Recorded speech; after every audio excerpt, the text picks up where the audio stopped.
Rahim. Qala al-musannif rahimahullahu ta'ala wa nafa'na bihi wa bi 'ulumihi fid dharain amin. Wa qala lan dawu sapa Ibnu Umar sapa Abdullah bin Umar radhiyallahu anhuma qala dawu sapa Rasulullah sallallahu alaihi wasallam. Man utawi sapa wonge kafa iku menahan sapa man, mengontrol. Barang siapa dia bisa mengontrol lisanahu ing ilateman, ing lidahnya man. Satara maka pasti menutupi, maka pasti menutupi fi'il seharusnya kan untuk masa depan harusnya kan menggunakan fi'il mudhari', tapi di sini pakainya fi'il madhi seolah-olah telah terjadi. Ini saking pastinya, maka pasti menutupi. Allahu subhanahu Allah auratahu ing aibeman. Siapa orangnya yang mengontrol lidahnya, maka pasti Allah menutup aibnya. Waman utawi sapa wong malaka iku bisa ngontrol sapa man, bisa mengontrol ghadabahu ing marahnya man. Wa qamaka menjaga hu ing man Allahu subhanahu Allah adzabahu ing siksa Allah ing man. Waman utawi sapa wong i'tadzara iku atur persaben sapa man ilallahi maring Gusti Allah taala. Barang siapa dia memohon maaf kepada Allah, qabila maka menerima Allah subhanahu Allah uzrahu ing alasane man, maafnya man. Waruya diriwayatkan apa anna Mu'adzab bin Jabalin iku qala ngucap sapa Mu'adz, ya Rasulullah ausi wasiyatatuwani ing kula. Saya minta nasihat kepada engkau wahai Rasul. Qala dawuh sapa Kanjeng Nabi, u'budullaha ka'annaka tarahu wa 'udda nafsaka fil mauta. U'bud nyembaho sira Allah ing Gusti Allah taala, ka'annaka kaya-kaya setuhune sira iku tara ningali sapa sira hu ing Allah. Jadi artinya profesional kerja tuh, tidak harus dimandorin, tidak harus di apa gitu kan. Sudah, meskipun tidak ada siapa-siapa, tapi kita profesional karena kita sepertinya dilihat oleh Allah. Sepertinya kita dilihat oleh Allah. Nah, orang mau belajar menjadi seorang pembicara yang hebat, menjadi profesional yang hebat kayak Bung Karno itu kan. Bung Karno menjadi seorang orator yang hebat. Itu kan belajarnya cuma dia di depan cermin kan. Dia bicara sendiri, pidato sendiri, tapi seolah-olah lagi berhadapan dengan massa yang sangat banyak. Nah, itu akhirnya dia pidatonya tidak main-main itu. Bung Karno tuh akhirnya terlatih juga. Bisa tidak kayaknya seperti itu kan. Kita ini lebih dari Bung Karno ini. Lebih dari itu semua. Kita ini seperti kita belajar melakukan segala hal ini sepertinya itu dinilai oleh kita, ini terlihat oleh Allah. Kita merasakan kehadiran Allah. Wa udalan nganggep sira, nganggep nafsaka ing awake sira fil mauta ing dalam golongane pira-pira wong mati. Anggaplah dirimu sebagaimana golongan orang-orang yang telah mati. Nah, orang mati itu ya nurut aja. Orang mati itu tidak punya rasa tidak punya rasa jaim, tidak punya rasa lebay. Ya udah, nggak bisa ngapa-ngapain. Lebih dari orang lemah, yang namanya orang mati lebih dari lemah dalam hal meredam, dalam hal untuk meredam ego, dalam hal untuk meredam ego. Anggaplah kamu itu sebagaimana orang mati. Wa in syi'ta lamun karep sapa sira ambaktu, maka cerita sapa ingsun ka ing sira bima kelawan nasihat buah kang utawi ma iku amlaku iku luwih bisa ngontrol laka maring sira min hadza tinimbang iki kullihiya sekabehane hadza. Kalau kamu mau, ada satu hal yang lebih bisa mengontrol semuanya. Wa asyara lan isyarah sapa Kanjeng Nabi biyadihi kelawan astone Kanjeng Nabi ila lisanihi maring lisane Kanjeng Nabi. Ini nih yang mesti dijaga. Ini nih yang mesti dijaga. Kalau zaman modern begini ya termasuk jaga jari jemari. Jangan sampai ngetik yang tidak-tidak. Jangan sampai nge-share yang tidak-tidak. Wa an Safwan bin Sulaimin qala dawu sapa Safwan qala Rasulullah sallallahu alaihi wasallam ala ukhbirukum bi aisaril ibadah wa ahwaniha alal badan. Ala ing iling-iling ukhbiru cerita sapa ingsun kum ing sira kabeh bi aisaril ibadati kelawan paling gampangnya ibadah wa ahwaniha lan paling entenge ibadah alal badan hingga atas ibadah. Ibadah yang tidak usah modal, tidak usah apa gitu kan. Tidak pakai modal, tidak pakai wakaf, tidak pakai infak, itu kan. Ada yang lebih itu, yang paling gampang, nggak ada modalnya sudah. Ibadah yang tanpa modal. Kalau pergi haji itu kan modalnya banyak, ya kan. Mau pergi haji kan modalnya banyak. Dan itu cuma orang yang berkesempatan saja dan ada gerakan hati saja yang bisa menjalankannya. Ini sih tanpa modal. Ayo ibadah yang tanpa modal, ayo. Apa itu? Asumtu iku menang. Udah diem aja. Diem aja udah. Pengen marah, diem aja. Capek lah jadi orang marah, capek. Udah diem aja. Jadi, kalau orang dewasa begitu banyak diemnya. Banyak diemnya. Sehingga kalau orang sudah sepuh ya kelihatannya memang ya kelihatannya tidak kayak anak muda kan. Kalau anak muda itu kelihatannya orasinya, pidatonya menggebu-gebu kan. Penjelasannya ngalor ngidul ke sana kemari. Kalau orang itu sudah sepuh, kiai-kiai sepuh kita dulu, kalau sudah sepuh gitu banyak diam aja. Kelihatannya bukan orang alim malah. Kesannya bukan orang alim. Kalau orang sudah sepuh itu kesannya karena diam aja, banyak diamnya. Kalau anak muda banyak bicara, mumpung lagi punya ilmu, mumpung ingatan masih segar. No, anak muda itu gayanya anak muda. Gayanya anak muda. Kalau gayanya orang sepuh, sepertinya seolah-olah sudah banyak yang lupa. Sudah banyak yang lupa. Padahal matang itu. Mereka itu matang, pemikiran orang sepuh itu matang. Asumtu iku menang wa husnul khuluqi lan bagusnya pekerti. Diam itu kan nggak modal. Berdebat, aduh capek lah, nggak usah debat, capek. Tanpa modal malah enak gitu kan. Wa qala dauh. Ini ibadah yang paling gampang, paling tanpa modal, tapi ditinggalkan banyak orang. Kenapa? Karena tidak keren, ibadahnya tidak keren. Masa iya diem-diem aja? Ya kan tidak keren. Kita pengennya ngomong terus, mumpung lagi masih muda, tenaga masih fresh, otak masih fresh. Loh, ingatan pelajaran masih ingat semuanya. Ayo bicara, ngalor ngidul aja. Ini susah. Kalau diam tapi orangnya otaknya nggak ada isinya, ngomong nggak bisa. Kemudian saya sih ibadah diam, wah ya itu sih nggak ada tantangan. Disebut ibadah, diam ini disebut ibadah karena memang ada tantangannya. Diam ini dianggap ibadah karena apa? Karena ada tantangannya. Tantangannya apa? Tantangannya pengen ngomong. Kenapa pengen ngomong? Karena merasa punya isi. Karena pengen kelihatan keilmuannya. Pengen terdengar kefasihan suaranya. Pengen terdengar merduknya suaranya. Nah ini, maka ini termasuk ibadah besar ini, diam.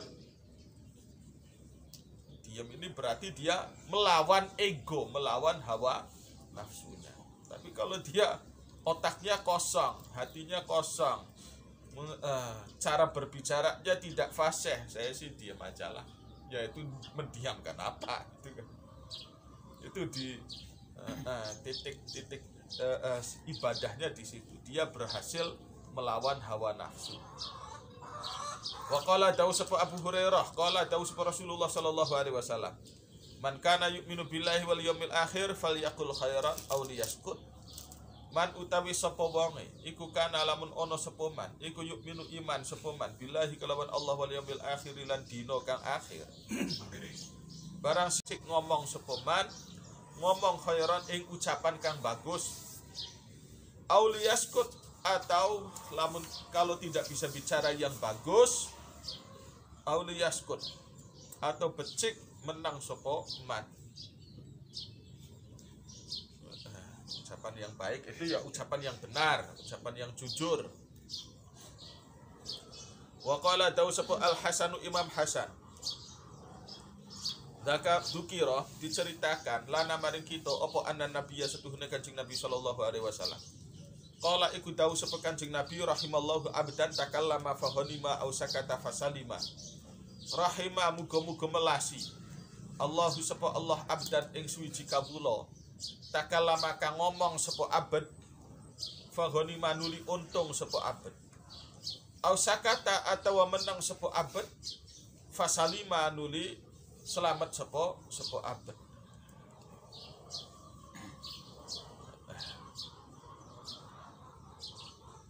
Semoga Allah mengasihi, semoga Allah menyayangi seorang manusia yang bicara kemudian dia beruntung, karena ada nilainya, bicaranya ada nilainya.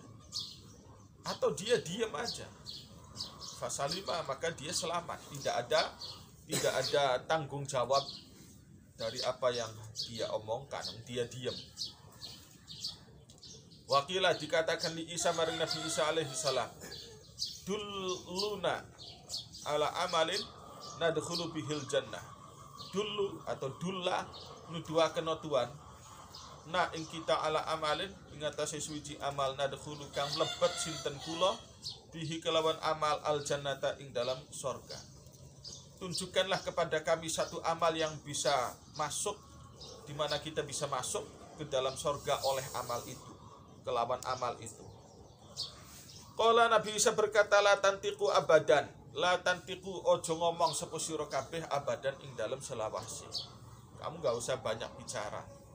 Jangan bicara. Qalu padha takon, padha ngucap sapa menungso wong akeh maulana stati mboten sanggup sinten kula. Dalika ing mengkono ada menutqi. Kalau kami tidak bicara itu ya tidak mungkin. Nah, ini kata orang-orang. Namanya juga al-insan hayawanun natik kan. Manusia itu hewan binatang yang bisa bicara. Binatang yang bisa bicara alias bisa berpikir. Faqala kemudian berkata sapa Nabi Isa fala tantiqu maka aja ngomong sapa sira kabeh illa bi khairin angin kelawan kebaikan, kebagusan. Wa qala dawu sapa Sulaiman bin Dawud alaihi wasallam in kana lam ono al kalamu apa omongan bicara min fiddatin iku terbuat saking perak fasukutu tumeka utawi menang iku min dhahabin iku saking emas. Seandainya bicara itu perak maka diam adalah emas.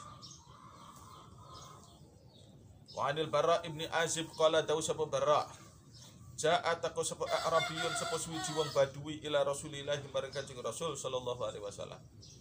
Faqala nuli ngucap sapa Arabi dul nuduhaken tuan ing kula ala amalin ing atase suwiji amal. Yudkhilu kang mlebetaken apa amal ni ing kula al jannata ing dalam surga. Qala dah jawab sapa Kanjeng Nabi atim makanono sira kasihlah kamu makan al jai'a ing wong kang ngelih.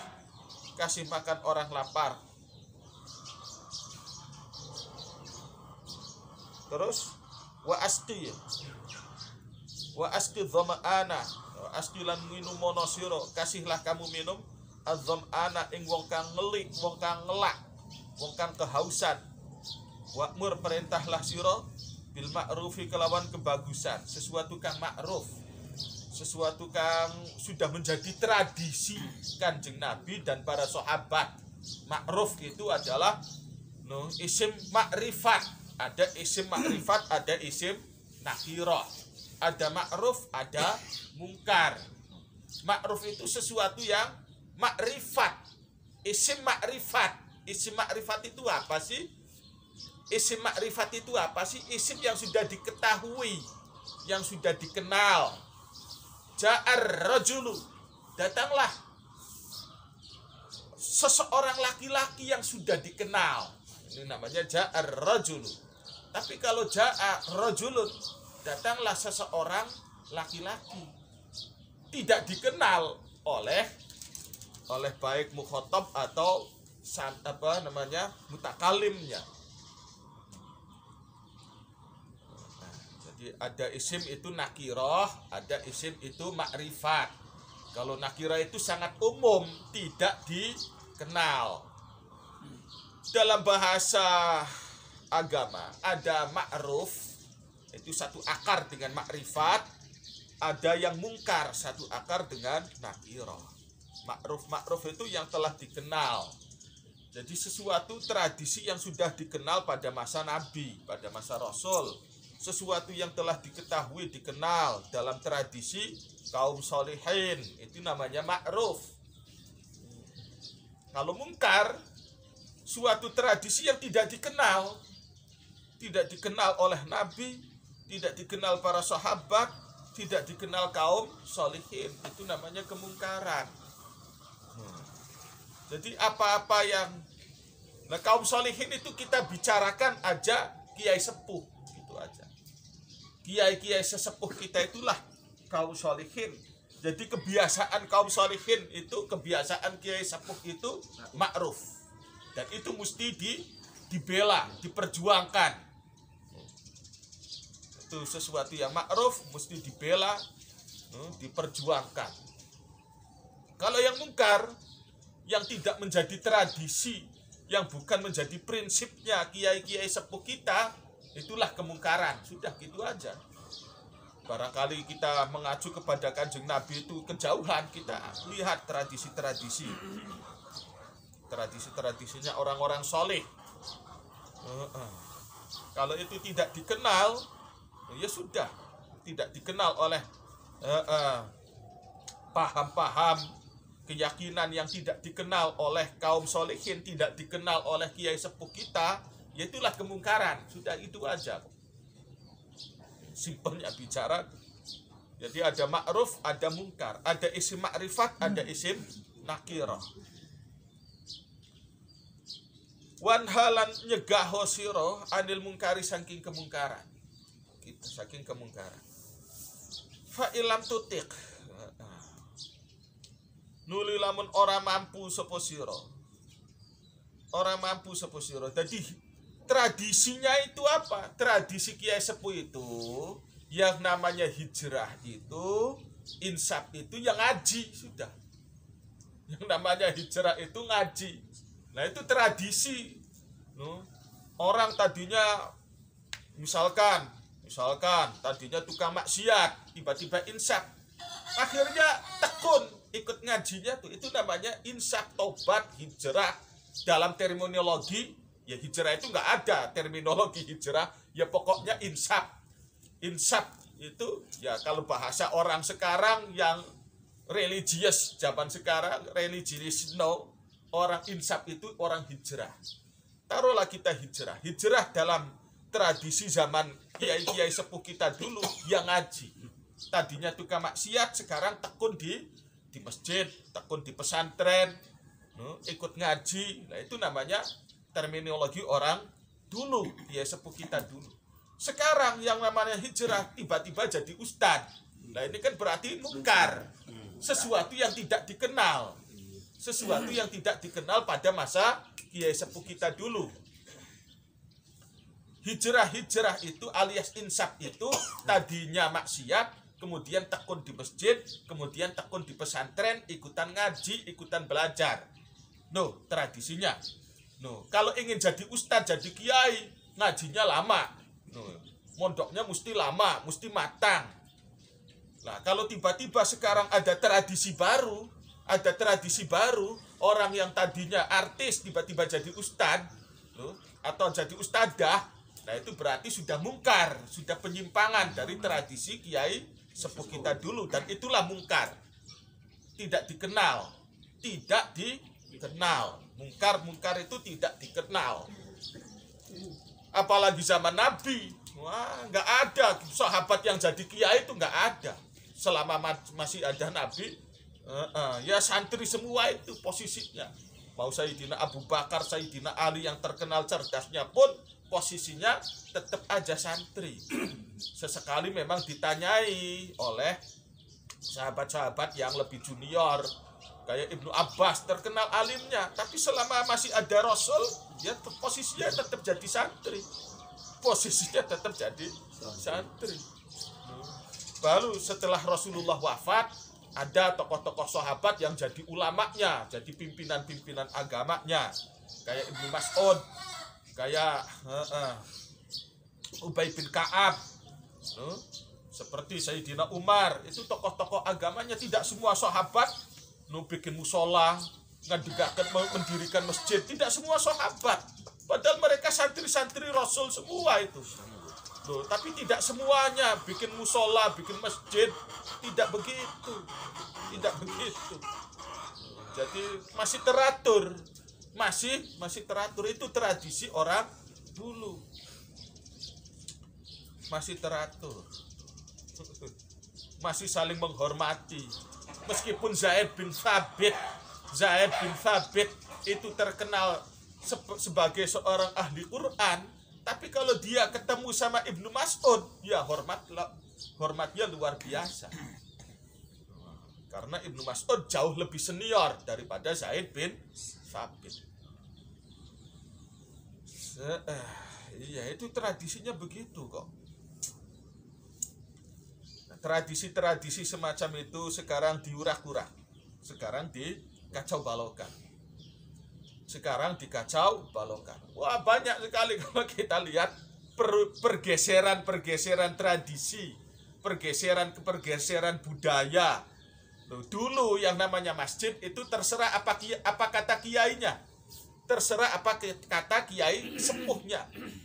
Jadi orang yang paling disepuhkan di suatu kampung, yang paling berbobot keilmuannya, itulah terserah apa kata beliau. Masjid mau diapakan, programnya mau diapakan, terserah apa kata beliau. Nggak ada DKM, nggak ada siapa, nggak ada donatur, nggak ada apa.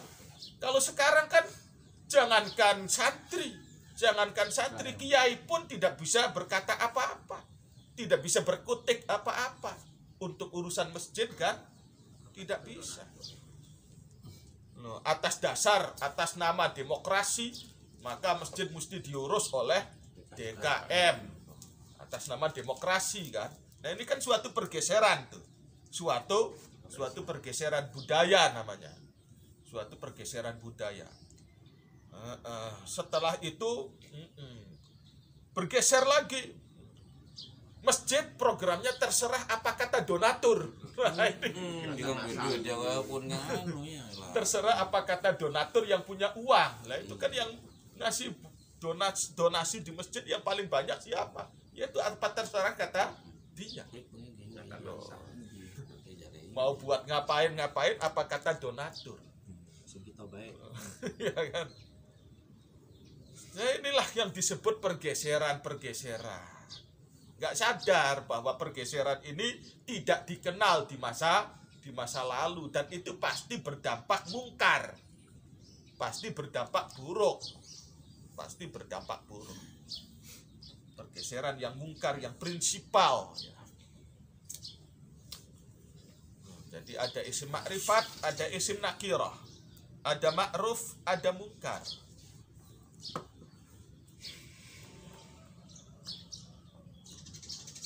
Fa'ilam tutik fakufa, mokon jagalah, kontrolah, nutupo nyegaho siro lisanaka ing lisane siro, illa min khairin angin saking perkara bagus. Wa qala dawu sapa Kanjeng Nabi sallallahu alaihi wasallam, ukhzun lisanaka illa min khairin. Ukhzun, jagalah, simpanlah siro lisanaka ing lisane siro, illa min khairin angin saking perkara bagus. Fa innaka karena setuhune siro bidzalika kalawan mengkono menjaga lisan, taghlibu iku ngalahaken sapa sira, ngalahaken asyaitana ing setan. Maqala dawuh sapa Kanjeng Nabi sallallahu alaihi wasallam, ya iya setan pun takut kalau orangnya itu orangnya berwibawa di sisi Gusti Allah, punya derajat. Setan dengan sendirinya menyingkir, boro-boro mau menakut-nakutin. Gimana jimatnya supaya mengalahkan setan? Gimana? Ya udah, kita kira-kira terhormat di sisi Allah, itulah setan dengan sendirinya pun takut, segan. Ini sih masa iya Ngomong pinter. Setan, segala-gala setan pada ngaton, pada menampakkan diri, kuntilanak, pocong gitu. Gimana sih supaya ya dengan sendirinya kalau kita berwibawa, punya derajat di sisi Allah, setan pun, kuntilanak pun tidak berani deket-deket. Wa qala dawuh sapa Kanjeng Nabi sallallahu alaihi wasallam, innallaha inda lisani kulli qailin falyattaqillah imru'un alima ma yaqulu. Innallaha satuhune Allah inda lisani kulli qailin iku ing dalam sandinge lidah atau lisan saben-saben wong kang ngomong. Semua bicara atas nama Tuhan. Loh, kiai sepuh bicara tentang Tuhan, tentang Gusti Allah. Loh, ustad bicara tentang Allah. Loh, Bang Mandor bicara tentang Allah juga, demi Allah, demi Allah. Calon kepala desa demi Allah juga, bawa-bawa Tuhan. Loh, calon DPR, calon apa selalu bawa Tuhan. Di mana-mana orang bawa Tuhan. Orang kawin membawa-bawa atas nama Tuhan. Orang nikah, orang jualan, ini bawa-bawa nama Tuhan, atas nama agama, atas nama kejujuran. Falyattaqi moko becik wedi Allah ing Gusti Allah imruun sapa uwang alima kang mengerti sapa imruun, mengerti mak ing omongan yaqulu kang ngucap sapa imruun. Wa qala dawuh sapa Kanjeng Nabi alaihi salam, idza ra'aitumul mu'mina samutan wa quran fadnu minhu fa innahu yulaqqanul hikmata. Idza ra'aitum ing dalam nalika ningali sapa sira kabeh, seandainya kalian melihat al mukmina ing wong kang iman. Seorang mukmin itu kamu lihat somutan ing akeh menenge, wakuran kang berwibawa, ya tenang berwibawa. Ada sih orang itu tenang tidak ada wibawanya, ya tenangnya itu berwibawa. Dia bisa kalau pidato 2 jam 3 jam bisa, tapi dia memilih diam. Ini namanya wakur. Dia bisa debat, tapi dia lebih memilih diam. Ini namanya berwibawa. Fadnu moko marko sira kabeh min humaring iki maring man mau. Fa innahu karena setuhune atau mukmin ya. Marko sira maring mukmin. Fa innahu karena setuhune mukmin yulaqanu iku dituntun sapa al mukmin, dituntun al hikmata ing hikmah. Nah, itu. Meskipun diam tapi penuh akan isi, penuh berisi. Tidak banyak bicara tapi ucapannya berbobot.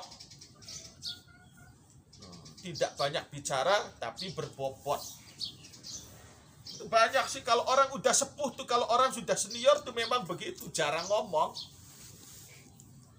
Ahli pencak silat misalkan, guru pencak silat. Itu kalau udah sepuh tidak banyak jurus, ya diam aja kan. Tidak banyak gaya, tidak banyak jurus, tidak banyak atraksi. Itu diam aja, diam. Kayaknya tidak menarik, gerakan silatnya pun tidak menarik. Gerakan silatnya tidak menarik. Kalau orang yang baru belajar jurus silat, waduh, hiat-hiatnya tuh, hiat lagi. Atraksi lagi. Tapi pukulannya itu tidak berbobot. Hantamannya tidak berbobot. Pukulannya tidak berbobot. Beda kalau orang yang sudah senior pencak silatnya. Meskipun dia kelihatannya diam-diam aja, sekali selentik. Cuma selentik gini aja udah KO musuhnya. Ini kan. Kiai pun begitu. Kiai yang kalau sudah sepuh tuh jangan dianggap, wah itu kiai kok diam-diam aja. Kayaknya nggak ada isinya. Memang kelihatan semakin sepuh, semakin alim, semakin kayak orang bodoh. Kiai itu kalau sudah sepuh, kayaknya orang bodoh. Tidak jauh beda. Potongannya itu kayak potongan orang bodoh aja sudah. Ahli pencak silat kalau sudah mumpuni silatnya, kayak orang tidak pernah belajar silat.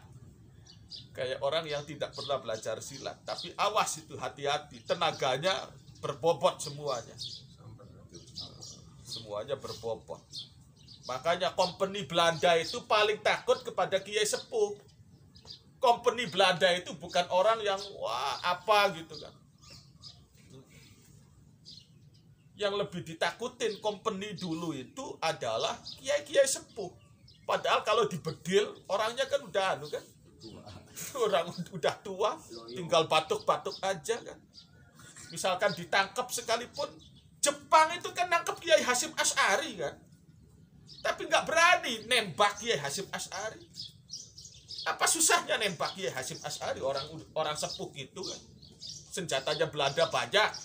Canggih. Ya canggih kan. Jepang ya. Takut Jepang tuh mau ngapa-ngapain Kiai Hasyim tuh takut. Pernah mukulin Kiai Hasyim tuh akhirnya minta ampun kan, minta maafnya benar-benar Jepang. Kalau kepada ustadz ya berani Jepang, berani. Udah, kalau ustadz kalau gitu, wah berani tembak-tembak aja nggak masalah. Bahkan kiai sekalipun kalau belum sepuh itu berani, Jepang tuh masih berani. Seperti Kiai Singaparna itu Tasikmalaya kan. Kiai masih muda, melakukan perlawanan, jihad melawan Jepang. Tangkap kiainya masih muda 30 tahun kalau nggak salah. Kiai Zainal Mustafa itu kan. Singaparna dieksekusi mati kiai tersebut. Allah yarham. Kiai Zainal Mustafa berani. Tapi kiai sepuh tuh. Kiai Hasyim Asy'ari takut Jepang, takut padahal apa gitu kan. Kalau mau tembak gampang aja, mau dipancung gampang aja, takut sekali. Awas nih, satu gerakannya Kiai Hasyim Asy'ari bahaya, membahayakan. Gerakan kecil yang dilakukan Kiai Hasyim itu membahayakan, takut. Ya, misalkan batuk gitu. Ada apa ini batuk dia kiai ini? Sampai watuk dia kiai itu. Ada apa ini? Wah, hati-hati, mesti hati-hati. Kalau kelasnya masih ustadz, Jepang berani, Jepang berani. Fa innahu yulaqanul hikmata. Jadi kelihatannya diam tapi dia berisi. Wah, itu somut wakur. Al-mu'minus samud al-waqur. Wa qala tahu sampai Ibnu Mas'udin qala, tahu sampai Ibnu Mas'ud qala Rasulullah sallallahu alaihi wasallam, an-nasu utawi menungso. Salah satu iku ana telu. Manusia itu terbagi 3. Ghanimun dalam hal bicara ya, terbagi 3. Ghanimun rupane wong kang beruntung, wasalimun lan wong kang selamat. Wasyahibun lan wong kang nyerocos kebatilan. Orang yang nyerocos kebatilan. Dalam hal bicara ada yang diam, ada yang beruntung, ada yang impas, ada yang rugi. Fal ghanimu maka utawi wong kang beruntung allazi iku wong yazkuru kang nutur sapa allazi Allah ing Gusti Allah. Bicaranya itu bicara baik. Bicaranya sesuai dengan program yang Allah gariskan. Wasalimu utawi wong kang selamat asyakitu iku wong kang menang, diam aja sudah, diam aja. Dan itu memang selamat daripada tidak tahu tapi dipaksakan bicara, akhirnya kan ngawur. Jadinya sok tahu. Ngelantur kan. Dia tidak tahu dipaksakan bicara, akhirnya ngelantur, ngawur, sesat, menyesatkan banyak orang juga. Menyesatkan banyak orang. Kayak ustadz zaman now tuh banyak yang ngawur tuh. Fenomena hijrah gara-gara fenomena hijrah. guru saya Rasulullah. Ini kan gila itu namanya kan. Guru saya langsung Rasulullah, itu kamu kok pangkatmu apa? Langsung guruku langsung Rasulullah. Ini ngawur. Tidak ngaji, tidak belajar, tiba-tiba jadi kiai, jadi ustadz, pidato di mana-mana. Allah wasyahibu utawi kang dimaksud syahib. Alladzi iku wa yahudu wong kang ngawur, wong kang nyerocos. Alladzi iku wong yahudu kang masuk sapa asyahib, sapa alladzi fil batil ing dalam kebatilan. Wa qala la dawu sapa Kanjeng Nabi alaihi salam, inna lisanal mu'mini wara'a qalbi fa idza arada ayatakallama bi syai'in tadabbarahu bi qalbihi thumma amdahu bi lisani wa inna lisanal munafiq amama qalbi fa idza hamma bi syai'in amdahu bi lisani wa lam yatadabbarhu bi qalbi. Inna lisanal mu'mini setuhune lisane wong mukmin, wong kang iman, wara'a qalbihi iku ing dalem burine atine mukmin. Fa idza arada ing dalem nalika ngarepaken sapa mukmin ayatakallama ing yen to ngomong sapa mukmin, ngomong bisain kelawan suwiji-wiji, tadabbara moko angen-angen sapa mukmin hu ing syai biqalbihi kelawan atine mukmin. Summa amdanuli nglulusaken sapa mukmin, merealisasikan sapa mukmin hu ing syai bilisanihi kelawan lisannya mukmin. Jadi mulut lidahnya seorang mukmin berada di balik hati, akal pikiran hatinya. Kalau dia mau bicara tentang suatu hal, maka dimasak, digodok dulu melalui pikiran hatinya. Setelah dimasak, apakah perlu dituangkan, disampaikan atau tidak? Nah, ini pun ada itu. Apakah perlu disampaikan atau tidak? Wa inna lisanal munafiqi lan setuhune lisane wong munafik, amama qalbihi iku ing dalem ngarepan atine munafik. Fa idza hamma nuli ing dalem nalika nejo sapa munafik bisain kelawan suwiji-wiji, abdo moko langsung nglulusaken sapa munafik, nglulusaken hu ing syai bilisanihi kelawan lisane munafik. Walam yatadabbar lan ora angen-angen sapa munafik hu ing syai, ora angen-angen biqalbihi kelawan atine munafik. Kalau dia pengen ngomong ya tinggal ngomong aja. Tidak ada kosong, pepesan kosong, tidak ada bobot nilainya. Wa qala dawu sapa Isa Nabi Isa alaihi salam, al ibadatu asyaratu ajzu'in. Al ibadatu utawi ibadah asyaratu ajzu'in iku 10 piro-piro bagian. Tis'atun utawi kang songo minha saking asyarah, 9 dari 10 ibadah itu fisumti iku ing dalem menang. Wa juz'un utawi sebagian, satu bagiane fil firari iku ing dalem melayu minan nasi saking menungso. Tidak enak, banyak tamu, banyak orang, tidak enak. Punya banyak kawan aja nggak enak. Nggak enak. Waqala dawu sapa nabiyuna nabi kita sallallahu alaihi wasallam, man katsura kalamuhu katsura saqatuh, wa man katsura saqatuhu katsurat dunubuh, wa man katsurat dunubuhu kanatin naru aulabih. Man utawi sapa wonge katsura iku lamun akeh kalamuhu apa omongane man, katsura moko pasti akeh juga saqatuhu apa jatuhnya man. Wa man utawi sapa wonge katsura iku lamun akeh sakatuhu apa jatuhnya, salahnya man, kathurat maka otomatis akeh dunubuhu apa piro-piro dosane man.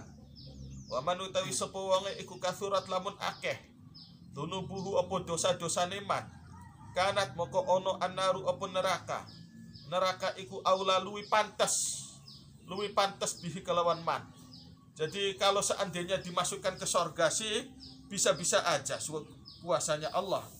Persoalan masuk surga dan neraka itu tingkat kepantasannya.